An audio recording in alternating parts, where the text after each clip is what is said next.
এতিম আর বিধবা নারী দেখলে কখনো আমি যেন কখনো ঘৃণা না করে, হয়তো আপনার দরজায় কোনো এতিম আসলে বা কোনো বিধবা নারী এসে যদি আপনার দরজায় যদি দাঁড়িয়ে যায়, কখনো ঘৃণা করবেন না। কারণ এতিম এবং বিধবা নারীর উপরে আল্লাহর রহমত সব সময় থাকে এবং স্বয়ং আল্লাহ তাদের নজরে সব সময় থাকে। প্রিয় ভাই বোনেরা আমার, আপনাদেরকে বলতে চেয়েছি, এতিম আর বিধবা নারী হলো তারা এক অনাহার, তাদের জীবনে কোনো কিছু নেই, তাদের মনের মধ্যে সব সময় কষ্ট থাকে। কীভাবে তারা চলবে এই দুনিয়াতে, কিভাবে তারা বাঁচবে এই দুনিয়াতে, এই এতিম শিশু ছাড়া আর ওই বিধবা নারী ছাড়া কেউ এই দুনিয়াতে আর বুঝবে না, এবং তাদের মনের কষ্ট একমাত্র মহান রব্বুল আলামিন ছাড়া আর কেউ বুঝবে না। এবং আমি যদি তাদের মনের কষ্ট যদি বোঝার যদি চেষ্টা করি, আমার উপর আপনার উপর আল্লাহর রহমত নাজিল হবে। তাদেরকে যদি আপনি যদি আপনার ভালো চোখে ভালো দৃষ্টিতে যদি তাদেরকে দেখেন, তাহলে আপনার উপর আল্লাহর রহমত আপনার উপরে নাজিল হবে। সম্মানিত ভাই বোনেরা আমার, এতিম এবং বিধবা নারী দেখতে কখনো তাদেরকে হিংসা করবেন না।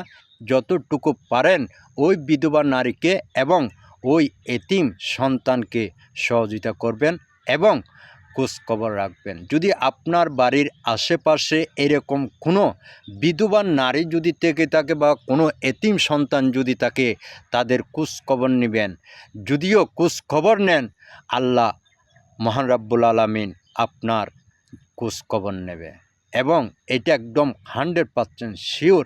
যদিও এই মানুষগুলোকে যদি আপনি যদি সহযোগিতা করেন, দেখবেন আল্লাহ মহান রব্বুল আলামিন আপনাকে সহযোগিতা করবে। এই মানুষগুলোকে যদি আপনি যদি ভালোবাসেন, দেখবেন মহান রব্বুল আলামিন আপনাকে ভালোবাসবে। এই মানুষগুলোকে যদি আপনি যদি একটু সান্ত্বনা দেন, দেখবেন আল্লাহ মহান রব্বুল আলামিন আপনাকে অসংখ্য ভালোবাসা দান করবেন। আপনার যে কোনো মলা মুসিবত যদিও থাকে, সবগুলো ওই উসিলায় আপনাকে কেটে দেওয়া হবে। প্রিয় ভাই বোনেরা আমার, তাদেরকে সহযোগিতা করার উসিলায় এবং কি আপনি পরকাল পর্যন্ত আপনি জান্নাত লাভ করবেন। যদিও তাদেরকে যদি আল্লাহর দিকে আপনি চেয়ে যদি তাদেরকে সহযোগিতা করেন, সাহায্য না, তাদেরকে সহযোগিতা করবেন। ওই বিধবা নারীগুলো আপনার আশেপাশে যারা আছে, তারা আপনার দায়িত্ব হয়ে যাবে। যদি আপনি যদি কোনো ভালো যদি আপনার অর্থ সম্পদ থাকে, তাহলে আপনি তাদের দায়িত্ব অবশ্যই আপনাকে নিতে হবে। একদম যদি কিছুই নিতে না পারেন, সামান্য হলেও নিতে হবে।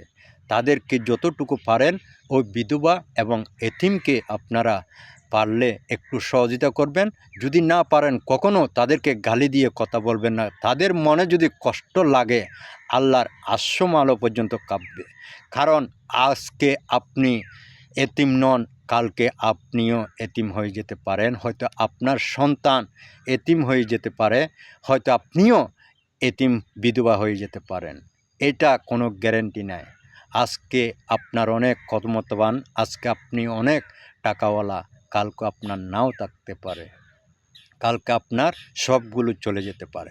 আপনি যত ক্ষমতাবান হন না কেন, যত টাকাওয়ালা হন না কেন, আপনি একটা ফোঁড়ার ওষুধ, একটা বিসির ওষুধ অর্জন করতে পারেন নাই।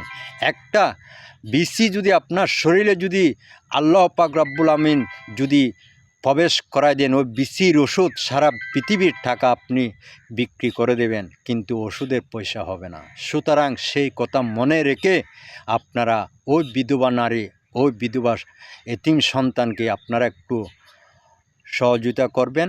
কারণ এতিমের যন্ত্রণা কেউ বুঝে না, এতিম আর বিধবা নারীর যন্ত্রণা কেউ বুঝে না। ভালো করে দেখে শুনে, যার স্বার্থবান আছেন যারা, দেখে শুনে সহযোগিতা করবেন। যেখানে সেখানে সহযোগিতা করবেন না। কারণ আপনার সহযোগিতা যেন কাজে লাগে, সেই জায়গায় আপনারা দেখে শুনে সহযোগিতা করবেন। সবাই ভালো থাকবেন, সুস্থ থাকবেন। আমার এইখানে যদি কোনো ভুল থাকে আমাকে ক্ষমা করবেন।